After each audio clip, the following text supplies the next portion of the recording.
আর তাদেরকে তার মনে পড়া সেই অতীতের গল্পগুলো বলতে থাকে।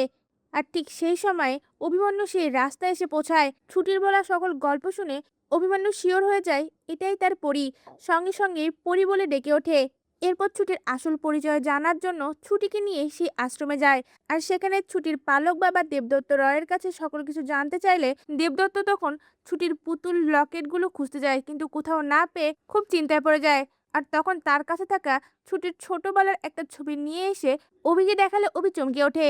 আর সঙ্গে সঙ্গে বলে ওঠে এটাই তো আমার পরী। আর তার পায়ের জোড়লটা দেখে আরো শিওর হয়ে যায় তাদের বাড়িতে যে আছে সে নকল পরী, আর এটাই হচ্ছে আসল পরী। আর দেবদত্ত তখন এক এক করে ছুটির সঙ্গে ঘটে যাওয়া সকল ঘটনা অভিকে খুলে বলতে থাকে। তখন ঝুমকির আসল উদ্দেশ্য অভি জানতে পেরে যায়। এরপর দেখা যায় ছুটি ও ছুটির পালক বাবাকে নিয়ে অভি দাশগুপ্ত বাড়িতে উপস্থিত হয়। আর সেখানে গিয়ে সকলের সামনে অভি ঝুমকির দিকে আঙ্গুল দেখিয়ে বলে ওঠে ও হচ্ছে নকল পরী। আসল পরীর সকল কিছু চুরি করে নিয়ে সেই পরিচয় নিয়ে এই বাড়িতে এসে উঠেছে। এই কথা শুনে পরীর বাবা হিরণময় অবাক হয়ে যায়। এরপর দেখা যায় অভি ছুটিকে সামনে নিয়ে এসে হিরণময়কে বলে ওঠে আঙ্কেল এ হচ্ছে আপনার আসল মেয়ে। আর এক এক করে সকল প্রমাণ দিতে থাকে। তা ভিউয়ার্স, এমনটাই যদি নতুন পর্বে ঘটে আপনাদের দেখতে কেমন লাগবে? আপনাদের মূল্যবান মতামত আমাদের কমেন্টে জানান। ধন্যবাদ। প্রতিজ্ঞা ধারাবাহিকের নতুন এপিসোডটি পেতে এক্ষুনি আমাদের চ্যানেলটি সাবস্ক্রাইব করুন। এই পর্বে দেখা যায় ঝুমকির রাতের বেলা অভির জানালা দিয়ে লুকিয়ে তারা কি করছে সেটা দেখতে গেলে সেখানে অভি ও ছুটিকে রোমান্টিক অবস্থায় দেখে ঝুমকি অনেক রেগে যায়। আর সেই রাগ থেকে কিছু করতে যাবে তখনই ঝুমকি সেই জানালা থেকে পড়ে যায়। পড়ে যাওয়ার শব্দ শুনে অভি আর ছুটি সঙ্গে সঙ্গে জানালার কাছে যায়। আর সেখানে ঝুমকিকে নিচে পড়ে থাকতে দেখে অভি মুখ চেপে ধরে হাসতে থাকে। এদিকে ছুটি বলে ওঠে হাসছেন কেন, ও কত জোরে ব্যথা পেল। তখন অভি বলে ওঠে আমাদের উপর নজর রাখতে এসেছিল, আর নজর রাখতে গিয়ে এমন কিছু দেখে ফেলেছে যেটা সহ্য করতে না পেরে এখান থেকে পড়ে গেছে। দাঁড়াও আরেকটু মজা নেই। এই বলেই অভি চিৎকার করে বলতে থাকে নিচে কে, এরকম শব্দ হলো কেন। অভির কণ্ঠ শুনে ঝুমকি ভয় পেয়ে যায়। আর ব্যথা পাওয়া কোমর নিয়ে কোনোভাবে খুঁড়িয়ে খুঁড়িয়ে সেখান থেকে সরে যায়। আর ঝুমকি বলতে থাকে অভি ও ছুটির উপর নজর রাখতে গিয়ে তো আমার কোমরই আমি শেষ করলাম, এটা করলে হবে না। কাল আমি ছুটিকে উচিত শিক্ষা দেব। এই কথা বলে ঝুমকি একদৃষ্টিতে রেগে তাকিয়ে থাকে। এদিকে ঝুমকির এমন অবস্থা দেখে ছুটি আর অভি দুজনেই ঘরের মধ্যে হাসতে হাসতে শেষ হয়ে যায়। তা ভিউয়ার্স, অভি ও ছুটির এমন খুনসুটি দেখতে আপনাদের কেমন লাগছে? আপনাদের মূল্যবান মতামত আমাদের কমেন্টে জানান। ধন্যবাদ। ঝুমকি ছুটির বাবা দেবদত্ত রয়ের খুনের সঙ্গে জড়িত। এবার ঝুমকির মুখ থেকে সকল সত্য কথা বের করলো ছুটি। এই ফুল এপিসোডটি পেতে এক্ষুনি আমাদের চ্যানেলটি সাবস্ক্রাইব করুন। এই পর্বে দেখা যায় ঝুমকি ছুটির বাবা দেবদত্তকে নিয়ে বাজে কথা বলতে গেলে ছুটি অনেক রেগে যায় আর বলে ওঠে সাবধান ঝুমকি, আমার তো এখন মনে হচ্ছে তুই বাবার খুনের সঙ্গে জড়িত। তুই খুনিদের সঙ্গে হাত মিলিয়ে তাদের কাছ থেকে টাকা নিয়ে বাবাকে ফাঁসিয়েছিস। কথাটা শুনে ঝুমকি ভয় পেয়ে যায় আর মনে মনে বলতে থাকে ছুটি এসব কি করে জানলো? আমাকে যেভাবে হোক এখান থেকে পালাতে হবে আর রোমা ম্যাডামকে সবটা জানাতে হবে। এই বলেই ঝুমকি সেখান থেকে যেতে লাগলে আশ্রমের বাচ্চাগুলো ঝুমকিকে ঘিরে ধরে আর বেঞ্চের মধ্যে ঝুমকিকে শুয়ে হাত ধরে ইশারা দিয়ে ছুটিকে বোঝানোর চেষ্টা করে এই ঝুমকি তাদের ডিম অনেকবার চুরি করে খেয়েছে। ছুটির মুখে কথাটা শোনা মাত্র অভি অনেক রেগে বলে ওঠে এই ঝুমকি হচ্ছে চোর। ভগবান জানে আমার বাড়ি থেকে কি কি চুরি করেছে। তখনই ঝুমকি রেগে উঠে বসে সেখান থেকে চলে যেতে লাগলে রোমা কাঞ্জিলালের ফোন আসে ঝুমকির ফোনে। আর সেই ফোনটা দেখে ফেলে অভি। ফোনটা দেখা মাত্রই অভি অবাক হয়ে যায় আর মনে মনে বলতে থাকে রোমা কাঞ্জিলালের সঙ্গে ঝুমকির কিসের সম্পর্ক? তাহলে কি এই রোমা কাঞ্জিলাল আর ঝুমকি হচ্ছে আসল কালপিট? আমাকে ঝুমকির উপর নজর রাখতে হবে। তা ভিউয়ার্স, অভিজিৎ ঝুমকিকে ফলো করে সকল সত্যটা জানতে পেরে যায়। আপনাদের দেখতে কেমন লাগবে? আপনাদের মূল্যবান মতামত আমাদের কমেন্টে জানান। ধন্যবাদ। এবার ৭ জন্মের বাঁধনে বাঁধা পড়ল আসল পরী ও অভি। এই ফুল এপিসোডটি পেতে আমাদের চ্যানেলটি এক্ষুনি সাবস্ক্রাইব করুন। এই পর্বে দেখা যায় অভি বর সেজে মন্দিরে দাঁড়িয়ে থাকে। তখনই ছুটি এসে অভির সামনে দাঁড়ায়। অভি ছুটির হাতে শাড়ি আর জুয়েলারি তুলে দিয়ে বলে ওঠে রেডি হয়ে আসো। ছুটিও কান্না মাখা দৃষ্টিতে অভির দিকে তাকিয়ে বলে ওঠে হ্যাঁ আসছি। আপনি কিন্তু আপনার প্রতিজ্ঞা ভুলবেন না।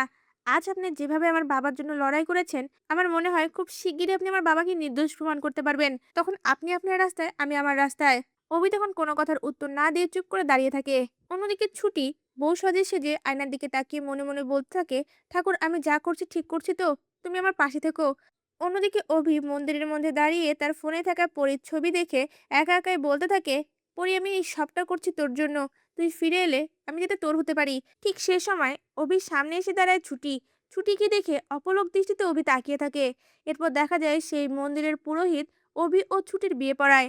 আর অভির বন্ধু ইন্দ্র সকল কিছু তার ফোনে ভিডিও রেকর্ড করে নেয়। অভি নিজের হাতেই ছুটির স্মৃতিতে সিঁদুর পরিয়ে দেয়। আর তখনই ছুটির চোখ থেকে জল গড়িয়ে পড়ে। অন্যদিকে দেখা যায় অভির বাড়িতে অভি ও পরীর এঙ্গেজমেন্টের আয়োজন নিয়ে সকলে মেতে ওঠে। আর ঝুমকি তার পছন্দ করা লেহেঙ্গাটা পরে মনে মনে বলতে থাকে, আজ আমি রাজা পাবো, রাজার রাজত্বটা পাবো, সবটা আমার হবে। এই বলে খুশিতে মেতে ওঠে। এদিকে অভি আসতে দেরি করলে ঠামি খুব চিন্তায় পড়ে যায় আর বারবার অভিকে ফোন করতে থাকে। আর ঠিক সেই সময় অভি ছুটির হাত ধরে রায়বাড়িতে ঢুকে আর সকলের সামনে বলে ওঠে, আমার একটা অ্যানাউন্সমেন্ট করার আছে, মিট মাই ওয়াইফ ছুটি। অভি বিয়ে করে ফেলেছে এটা দেখে হিরণময় ও অভির ঠাম্মি কোনোভাবে বিষয়টা মেনে নিতে পারে না। অভির ঠাম্মি উঠে দাঁড়িয়ে বলে ওঠে, দাদুভাই ছোটবেলা থেকে তোমার সঙ্গে পরীর বিয়ে ঠিক করা ছিল আর তুমি অন্য কাউকে বিয়ে করে নিলে, এই বিয়ে আমি মানি না। এই কথা বলে ঠাম্মি অসুস্থ হয়ে পড়তে লাগে। তখনই অভি ঠাম্মিকে আরো কিছু বোঝাতে যাবে, ছুটি অভির শার্টটা টেনে ধরে। এটা দেখে অভির মা অবাক হয়ে যায় আর মনে মনে বলতে থাকে, এমনটা তো পরি করতো, পরি তো ছোটবেলা থেকেই অভির শার্টটা টেনে ধরতো, তাহলে কি? এই কথা ভেবে ছুটির দিকে তাকিয়ে থাকে। এরপর দেখা যায় বাড়ির কেউই ছুটিকে বরণ করে বাড়িতে না ঢোকালে অভির মা নিজে বরণডালা সাজিয়ে নিয়ে এসে ছুটিকে বরণ করে আর সকলের সামনে বলে ওঠে, আমি জানি না আমার ছেলে ঠিক করেছে না ভুল করেছে, কিন্তু তুমি বউ হয়ে এই বাড়িতে এসেছো, আজ থেকে তুমি আমার মেয়ে। এই কথা শুনে ছুটি খুশি হয়ে সঙ্গে সঙ্গে অভির মাকে জড়িয়ে ধরে। এমনটাই দেখতে চলেছেন প্রতিজ্ঞা ধারাবাহিকের নতুন পর্বে। ধামাকাদার নতুন পর্ব। অভি ও ছুটির ভালোবাসা দেখে সকলের সামনে এবার ঝুমকির আসল রূপ চলে আসে। এই এপিসোডটি পেতে এক্ষুনি চ্যানেলটি সাবস্ক্রাইব করুন। এই পর্বে দেখা যায় রাহুলের বোন রাই অভি ও ছুটিকে একসঙ্গে দেখে সেটা কোনোভাবে মেনে নিতে পারে না আর সঙ্গে সঙ্গে তার ফোনের মধ্যে সেটার ভিডিও রেকর্ড করে ঝুমকির কাছে পাঠিয়ে দেয়। ঝুমকি সেটা দেখে রেগে ফায়ার হয়ে যায় আর মনে মনে বলতে থাকে, ছুটি এবার তুই দেখবি আমার আসল রূপ, এবার সকলের সামনে আমি তোকে কিভাবে হেনস্থা করি সেটা তুই দেখবি। অন্যদিকে দেখা যায় অভি ঠাম্মিকে দেখা মাত্রই ছুটির সঙ্গে নাটক করে ডান্স করতে থাকে। এটা ঠাম্মি সহ্য করতে না পেরে সঙ্গে সঙ্গে অভির রুমে ঢুকে ছুটিকে থামিয়ে দিয়ে বলে ওঠে, তোমাকে ঠাঠিয়ে একটা চড় মারতে ইচ্ছা করছে, তুমি আমার দাদু ভাইয়ের সঙ্গে কি করেছো, কি জাদুটনা করেছো তুমি তাকে? তখন অভি ছুটির হয়ে কথা বলে। এরপর ঠাম্মি সেই রুম থেকে চলে গেলে ছুটি বলে ওঠে, আপনি একটু বেশি বেশি করছেন, ঠাম্মির সামনে কেন এমনটা করতে হলো? এরপর দেখা যায় বাড়ির সকলের জন্য ছুটি চা বানালে অভির মা ছুটির নাম না করেই সকলের সামনে সেই চাটা উপস্থাপন করে আর সকলকে চা খেতে বললে তখনই রাহুলের বোন সেখানে এসে বলে ওঠে, এই চাটা বানিয়েছে ছুটি। তখন ঠাম্মি চাটা খেতে চায় না। সঙ্গে সঙ্গে ছুটি বলে ওঠে, ঠাম্মি তুমি আমাকে মাফ করে দাও, আমি তোমাদের সকলের এই সকালটা নষ্ট করলাম। তোমার যত রাগ আছে তুমি আমার উপর দেখাও, কিন্তু চাটা খেয়ে নাও, কারণ খাবারের উপর রাগ দেখাতে হয় না। তখন ঠাম্মিও শান্ত হয়ে সে চাটা খেতে লাগলে সেই সময় ঝুমকি বাড়িতে ঢুকে আসে আর বলে ওঠে, ঠাম্মি তুমি ছুটির বানানো চা খাচ্ছ? আর ছুটিকে নিয়ে নানান বাজে বাজে কথা বলতে থাকে। ছুটি ঝুমকির কথাগুলো আর সহ্য করতে না পেরে ঝুমকিকে থামিয়ে দিয়ে বলে ওঠে, ঝুমকি অনেক হয়েছে, এবার আমি তোর আসল মুখ সকলের সামনে নিয়ে আসবো। এতদিন ভাবছিলাম তুই নিজেকে শুধরে নিয়েছিস। কথাটা শুনে ঝুমকি ভয় পেয়ে যায়। তা ভিউয়ার্স, ছুটি যদি সকলের সামনে ঝুমকির আসল মুখোশ খুলে দেয়, আপনাদের দেখতে কেমন লাগবে? আপনাদের মূল্যবান মতামত আমাদের কমেন্টে জানান। ধন্যবাদ।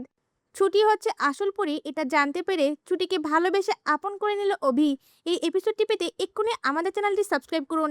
এই পর্বে দেখা যায় ছুটি তার বাবা দেবদত্তের হিয়ারিং এর দিনে অভির ঘরে বসে রেডি হতে লাগে আর তখনই অভি ঘরে ঢুকে কেসের বিষয়টা নিয়ে ছুটির সঙ্গে আলোচনা করে। সেখানে অভি ছুটিকে বলে ওঠে, ঝুমকি আর তুমি তো একই আশ্রমে ছিলে, ঝুমকি কি কোনোভাবে মিথ্যে কথা বলতে পারে? তখন ছুটি ঝুমকির বিষয়ে সকল ঘটনা অভিকে বলতে থাকে। ঝুমকি যে মিথ্যে কথা বলে আর বিভিন্নভাবে মানুষের কাছ থেকে টাকা চুরি করে নেয়, এই বিষয়গুলো শুনে অভি শিওর হয়ে যায় সে যা ভেবেছিল ঝুমকির বিষয়ে সেটাই সত্যি, ঝুমকি কখনোই পরি হতে পারে না। তখন ছুটিকে বলে ওঠে, আজ ওই ঝুমকির মুখ দিয়ে আসল সত্যটা বের করব, এখন অনেক লেট হয়ে যাচ্ছে, তাড়াতাড়ি চলো। এই বলেই ছুটিকে তাড়া দেয়। ছুটিও তাড়াহুড়ো করে বের হতে লাগলে তখনই খাটের সাথে পায়ে ব্যথা পেয়ে পড়ে যায়।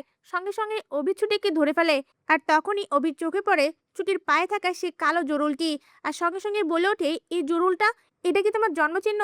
তখন ছুটিও বলে ওঠে হ্যাঁ। সঙ্গে সঙ্গে অভি আবারও বলে ওঠে, ঝুমকির পায়েও কি একই রকম জরুল আছে? কথাটা শুনে ছুটি অবাক হয়ে যায় আর বলে ওঠে, আমরা তো দুজন একসঙ্গে আশ্রমে ছিলাম আর ঝুমকি আশ্রমে অনেকবার অসুস্থ হয়েছে, আমি নিজে তার সেবা করেছি, কিন্তু কখনো তো তার পায়ে জরুল দেখিনি, কেন হঠাৎ করে এই জরুলের কথা? ছুটির কথাগুলো শুনে অভি শিওর হয়ে যায় এই ছুটি হচ্ছে তাদের হারিয়ে যাওয়া পরী। তখন অভি অপলক দৃষ্টিতে ছুটির দিকে তাকিয়ে মনে মনে বলতে থাকে, আমার পরী আমার এতটা কাছে ছিল কিন্তু তাকে আমি কখনো চিনতে পারিনি, এবার সকল প্রমাণ জোগাড় করে ছুটির আসল জায়গায় আমি তাকে পাইয়ে দেব। এই কথাগুলো ভাবতে ভাবতে নিজের অজান্তেই ছুটির গালে হাত দিয়ে অভি ছুটিকে তার কাছাকাছি নিয়ে আসে। আর সঙ্গে সঙ্গে ছুটি অভিকে ধাক্কা দিয়ে বলে ওঠে, এসব আপনি কি করছেন? আপনাকে না বলেছিলাম আমার উপর আপনি হাজবেন্ডের অধিকার খাটাতে পারবেন না। এই কথা শুনে অভিও কিছুটা স্বাভাবিক হয় আর মনে মনে বলতে থাকে, ছুটি, তুমি হচ্ছে আমার আসল পরী। তোমাকে আমি তোমার আসল জায়গায় বুঝিয়ে দিয়ে তারপর নিজের করে নেব। এই কথাগুলো ভেবে আবারও ছুটির দিকে তাকিয়ে থাকে। তা ভিউয়ার্স, এমনটাই যদি নতুন পর্বগুলিতে হয়, আপনাদের দেখতে কেমন লাগবে? আপনাদের মূল্যবান মতামত আমাদের কমেন্টে জানান। ধন্যবাদ। শুধু তোমার জন্য ধারাবাহিকের এই পর্বে আমরা দেখব রাহি রাহুলের রিকোয়েস্ট ফেলতে না পেরে চৌধুরী বাড়িতে ফিরতে রাজি হয়। এরপর দেখা যায় বাইকের কাছে এলে রাহুল রাহির দিকে হেলমেটটা এগিয়ে দিয়ে বলে ওঠে, হেলমেটটা পরে নাও। রাহিও তখন সেই হেলমেটটা পরার চেষ্টা করলে কোনোভাবেই হেলমেটের নিচের সাইডটা লাগাতে পারে না। এটা দেখে রাহুল বলে ওঠে, আমি লাগিয়ে দিচ্ছি। এরপর রাহুল নিজের হাতে রাহির হেলমেটটা লাগিয়ে দিলে রাহি অপলক দৃষ্টিতে রাহুলের দিকে তাকিয়ে থাকে। হেলমেট লাগানো শেষে রাহুল রাহির দিকে তাকালে দেখতে পায় রাহি তার দিকে তাকিয়ে আছে। তখন রাহুলও রাহির দিকে তাকিয়ে মনে মনে বলতে থাকে, এত সুন্দর মুখ, এত সুন্দরভাবে আমার দিকে তাকিয়ে আছে, তাহলে কি আমি রাহির প্রতি আস্তে আস্তে দুর্বল হয়ে পড়ছি? এই কথা ভাবা মাত্রই নিজেকে কন্ট্রোল করে নেয়। এরপর দুজনেই বাইকে করে ঝড়ের মধ্যে চৌধুরী বাড়িতে যাওয়ার জন্য রওনা দেয়। অন্যদিকে এত ঝড় বৃষ্টি শুরু হয়ে গেলে রাহুলের